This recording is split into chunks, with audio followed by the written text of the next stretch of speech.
Fala contador, meu nome é Gabriel Assunção e você está no canal Investir é Viver, na playlist de contabilidade introdutória, no tema de DRE.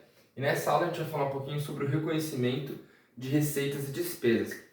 Essa aqui é uma parte do curso que as pessoas ficam um pouco confusas, porque tem coisas que não são exatamente como a gente imaginava num primeiro momento, porque a gente vem da nossa realidade com outras percepções, mas no momento que a gente começa a estudar contabilidade é necessário que a gente se adeque a algumas coisas relacionadas a esse reconhecimento de receitas e despesas. Então, nesse primeiro momento, é muito importante que você tenha calma e que você busque a literatura do curso, os livros que eu citei lá no começo, os documentos que os professores vão passar, para vocês lerem. Esse é um momento em que é importante vocês fazerem a leitura da literatura, porque nenhuma explicação que eu fizer aqui vai ser melhor do que a leitura da literatura, as definições e o que você deve fazer para conseguir fazer o reconhecimento de receitas e despesas. O que eu vou fazer nessa aula, basicamente, vai ser passar por alguns tópicos que eu acho relevante para contribuir para esse seu estudo, tá? Então não pegue essa aula para substituir a leitura. Faça a leitura e utilize essa aula para completar. E aí, se você tiver dúvidas, coloque aí nos comentários que a gente faz uma discussão, tá bom? Bom, então a primeira coisa que a gente tem que levar em consideração é que o que eu estava falando na aula anterior é válido, ou seja, esse tal de regime de caixa e regime de competência. A gente na nossa vida está muito acostumado em achar que a gente ganhou ou perdeu dinheiro no momento em que o dinheiro entra ou sai da nossa conta, né? No momento que sai da nossa conta é o desembolso. Mas será que é nesse momento onde eu estou de fato incorrendo nas despesas? É isso que a gente vai falar aqui. Então, basicamente, a gente tem que ter um momento onde nós podemos falar o seguinte: bom, a partir daqui eu tenho uma receita. Então, vamos começar falando sobre fato gerador. Por exemplo, imagina que eu tenho uma mercadoria na minha loja e um cliente faz uma ligação para mim e ele fala: olha, eu estou indo aí buscar uma mercadoria. Será que eu já posso pegar e anotar na minha contabilidade que eu fiz aquela venda? O que vocês acham? Não, né? Porque, de fato, a gente ainda tem uma expectativa de que vai vender. Então, não pode entrar na contabilidade expectativa. Então, se você está fazendo lá uma venda, você combinou com o seu parceiro lá, que você vai fazer uma compra e venda, isso não pode entrar na contabilidade, porque isso é uma expectativa de futuro. Isso ainda não aconteceu. Então essas coisas precisam de fato acontecer. Então, no momento em que você chega lá na loja, o cara faz a compra e você entrega o produto e recebe dele ou o pagamento à vista ou a promessa de pagamento no futuro, você, agora de fato, você fez a entrega do produto. Então assim, não necessariamente a entrega do produto vai ser o fato gerador, mas normalmente quando você passa aquela propriedade para o seu cliente, aquilo ali é um fato gerador.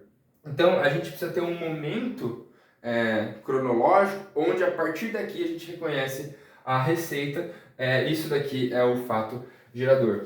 E para a gente conseguir entender se a gente pode reconhecer a receita ou não, tem essa parte aqui, obrigações de desempenho. Então o que é obrigações de desempenho?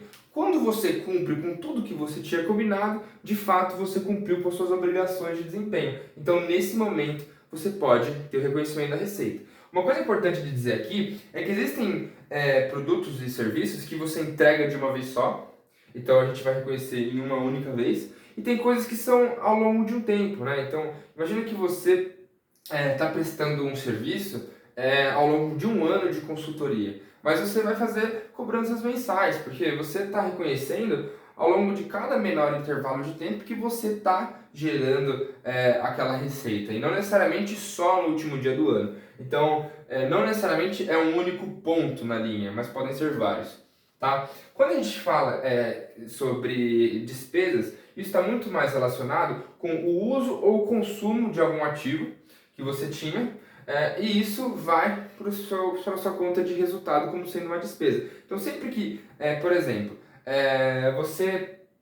você tinha um equipamento que está sendo depreciado, isso vai para o resultado como sendo uma despesa, porque você usou aquele equipamento, ele foi perdendo valor contábil ao longo do tempo, ele foi sendo depreciado, então por isso a gente joga isso como uma despesa no resultado. Da mesma forma, quando você tem o uso de um estoque para poder embutir um produto e vender, é o que eu vou falar aqui embaixo, se trata do consumo do seu estoque. Esse estoque não mais te pertence, porque ele foi embutido dentro do produto que você vendeu e você incorreu numa despesa aí. Da mesma forma, quando você tem uma dívida, passou o tempo, é função do tempo você dever mais, ter aqueles juros da dívida. Então, os juros da dívida vai fazer com que você tenha uma despesa financeira e ela decorre em função do passar do tempo. Então, aí você vai fazer o reconhecimento dessas despesas. Então, por exemplo, imagina que você contratou um financiamento em que você pega 100 hoje e vai pagar 110 no futuro. Você já vai colocar hoje na sua contabilidade que você está devendo 110? Não, porque ao longo do tempo que você vai ter os juros compostos atuando para fazer o 110 de valor presente virar o 110 no futuro, tá?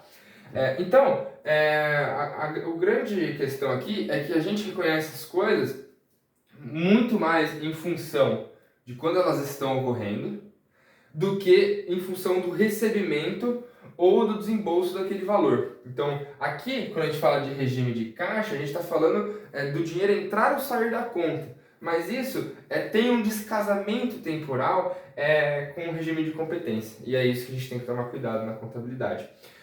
Eu já venho falar desse casamento, mas vamos passar para lucro aqui. Então, quando uma empresa tem um lucro, não necessariamente isso está refletido no caixa. Eu posso ter um lucro e o meu caixa ficar parado, eu posso ter um lucro e o meu caixa crescer, eu posso ter um lucro e o meu caixa diminuir. Por quê? Porque quando a gente mede lucro, imagina que, o seguinte, eu fiz a venda de umas mercadorias e vou receber a prazo. Eu posso reconhecer essa receita? Depende, né? Imagina que eu fiz a venda, eu entreguei o produto, tudo certo, tudo tranquilo, mas vai ser recebido esse pagamento só daqui a um mês.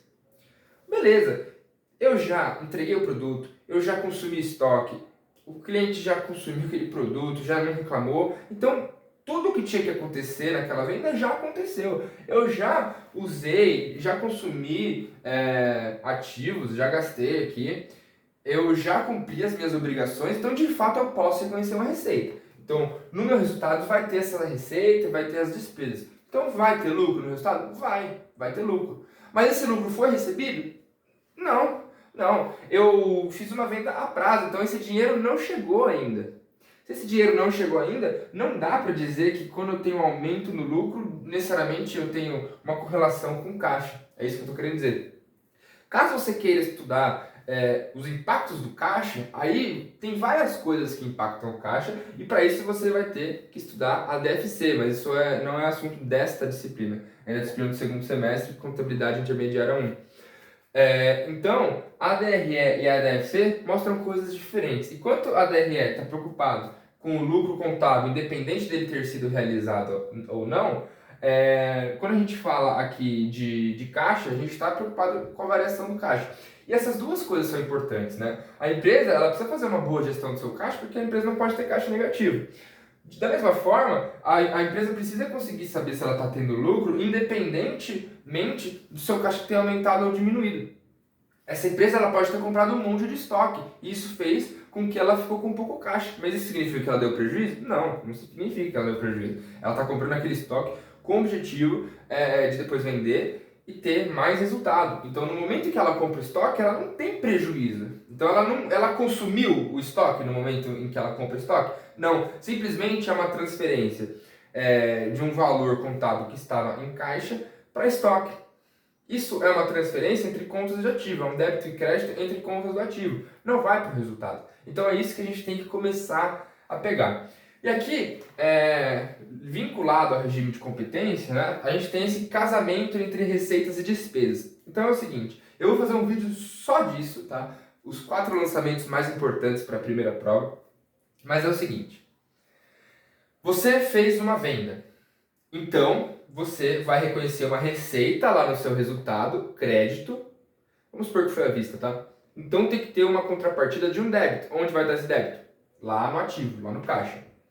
Mas você teve que abrir mão de algo para ter essa receita de um produto que você vendeu. Então, neste mesmo momento, você vai mandar para o seu resultado uma despesa. Qual despesa é essa? É uma redução do seu estoque, ou seja, o seu estoque ele recebe um saldo credor ali, a gente coloca no razonete um crédito e, portanto, vai ter um débito lá no resultado, uma despesa.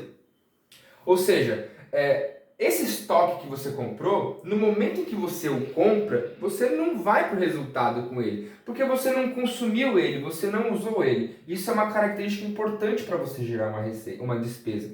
Então, quando que você consumiu aquele estoque? No momento em que você fez a venda e aquela mercadoria de fato saiu da sua empresa. Então, neste momento, onde você foi capaz de reconhecer a receita porque você entregou o produto, você também reconhece a despesa, porque de fato, ao ter entregue o produto, você consumiu o seu estoque. E por isso que receitas e despesas são casadas nesse caso. É óbvio que não necessariamente uma despesa vai ter que ter uma receita correspondente. Por exemplo, no momento em que você tem que pagar uma conta de luz ou alguma coisa, mas que não está entrando no custo do produto, tá? Isso aí já é um assunto do próximo semestre, contabilidade de custos. Mas imagine que você tem uma despesa qualquer, uma multa, por exemplo. Nessa multa, você teve algum benefício por ter tomado essa multa? Não. Isso vai direto para o resultado como sendo uma despesa e não necessariamente isso tem um casamento com uma outra receita. Da mesma forma, eu posso receber um dividendo de uma empresa que está mensurada pelo método de custo. Nesse momento, eu recebi uma receita que vai vir aqui no meu resultado, receita recebimento de dividendos, e o dinheiro entrando no caixa. Isso aqui não tem nenhuma despesa casada com ela. Mas assim, fora esses casos onde não há esse casamento, sim, muitas vezes você vai ter que tomar esse cuidado de que sempre que você vende uma mercadoria, existe um casamento entre receitas e despesas, onde o que acontece é o seguinte, o seu estoque passa a ir para o resultado. Então, aquele custo histórico do seu estoque, que a gente vai ver na ficha de controle de estoques, vai como uma despesa para o seu resultado com o nome custo da mercadoria vendida. E aí você faz receita menos custo da mercadoria vendida, tem o lucro bruto. Isso a gente vai falar mais para frente quando a gente for falar das partes da DRE. Por fim, uma coisa importante é dizer que a mensuração deve ser confiável. Então, tanto uma receita como uma despesa, ela precisa ter uma mensuração confiável. Vamos supor o seguinte, eu começo a fazer um trabalho para você me contrata para fazer análise de algumas demonstrações contábeis lá para sua empresa. E a gente não combinou quanto que vai ser feito, por quanto vai ser feito. Do meu lado, eu estou construindo um ativo, porque eu estou trabalhando e você vai ter que me pagar. E pelo seu lado, você está construindo um passivo, porque você tem que me pagar no futuro. Agora, se a gente não combinou por quanto que vai ser feito esse serviço, eu posso colocar isso na minha contabilidade? Eu posso chutar um valor? Você pode chutar um valor? Então a gente vai chutar valores e necessariamente tem que ser o mesmo ou não? Então não é possível a gente colocar na contabilidade coisas que não podem ser mensuradas confiavelmente. Então, só no momento em que eu começar a ter o valor correto do que eu acho que vai acontecer, que eu posso querer mensurar. Isso é importante quando a gente for falar de provisões, que é o assunto da P2. Quando a gente precisa reconhecer um passivo, de que a gente vai ter que pagar alguma coisa, e o casamento deste crédito que vai vir no passivo é um débito no resultado. Só que a gente só pode fazer isso se a gente souber mensurar por quanto que vai sair esse passivo, por quanto que vai sair essa questão judicial ou qualquer coisa do tipo. Quando a gente não consegue mensurar, não tem como a gente colocar no balanço. Então, para que a nossa contabilidade não vire uma contabilidade criativa, onde qualquer valor vai para o balanço, é necessário essa mensuração confiável.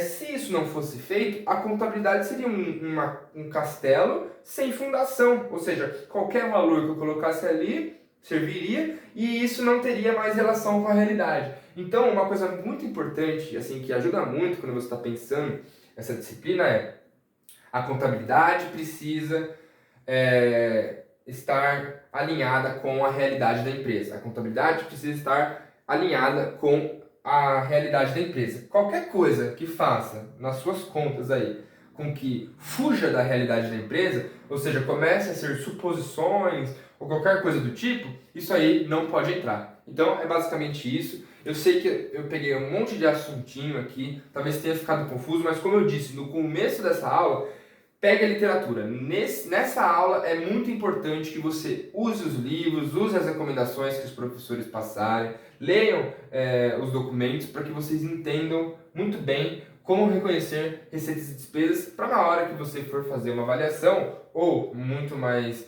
importante, quando você for usar na sua vida profissional, você não tenha dúvidas de quando você possa reconhecer receitas e despesas. Fechou? Forte abraço e bons aportes!